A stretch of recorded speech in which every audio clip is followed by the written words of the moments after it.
अशी अनेक उदाहरणं आलेली आहेत की ज्यात परप्रांतीयांना मारहाण झालेली आहे. मराठी तुम्हाला अस्मिता या मुद्द्यावर. नाही आता एक सांगतो की परवा भाजपचे आमदार कोण पराग शहा यांनी मराठी रिक्षावाल्याला मुंबईत मारलं, हे तुम्हाला दिसत नाही का? एका मराठी रिक्षावाल्याला भर रस्त्यावर मुंबईत मारून दादागिरी केली. का का कारण काही असतील, पण मराठी माणसावरती भारतीय जनता पक्षाच्या आमदारांना हात उचलला, ह्याच्यावर तुम्ही प्रश्न का विचारत नाही? हां, ह्याच्यावरती प्रश्न विचारा. तुम्ही मराठी आहात ना सगळे?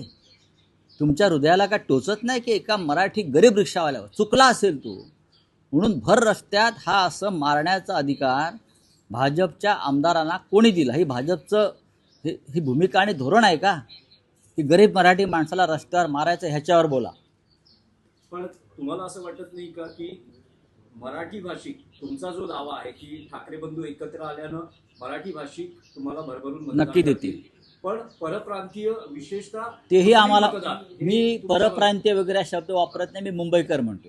जे मतदार आहेत, ज्यांना शिवसेनेनं गेल्या 50-55 वर्षामध्ये अनेक सोयी सुविधा दिल्यात, त्यांचं रक्षण केलं. भारतीय जनता पक्ष हे 1992 साली बरं का शेपूट घालून बसलं होतं आतमध्ये, तेव्हा आमची पोरं तलवारी आणि बंदूक आणि बॉम्ब घेऊन बाहेर पडले होते रक्षणासाठी. मी आता तोंडावर सांगतो. कुठे होते भाजपवाले?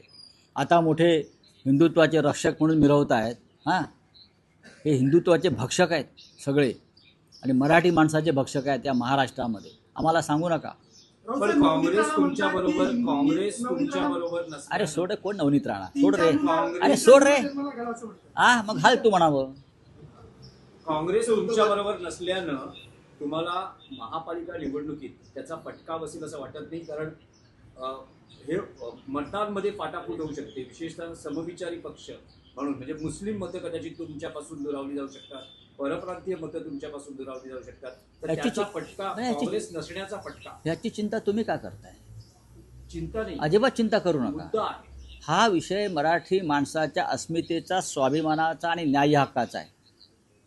शिवसेनेनं सातत्यानं काँग्रेस विरुद्ध सुद्धा निवडणुका लढवलेल्या आहेत आणि भाजप विरुद्ध सुद्धा लढवलं, आणि तरी आम्ही मुंबई महापालिकेत भगवा झेंडा फडकवला. एवढंच मी तुम्हाला सांगतो.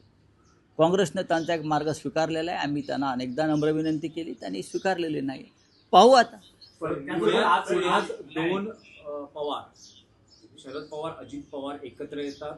26 डिसेंबरला त्याची अधिकृत घोषणा होते. तुमचं मत काय? कालही तुम्ही मत व्यक्त केलं होतं. माझं मत असं आहे की देवेंद्र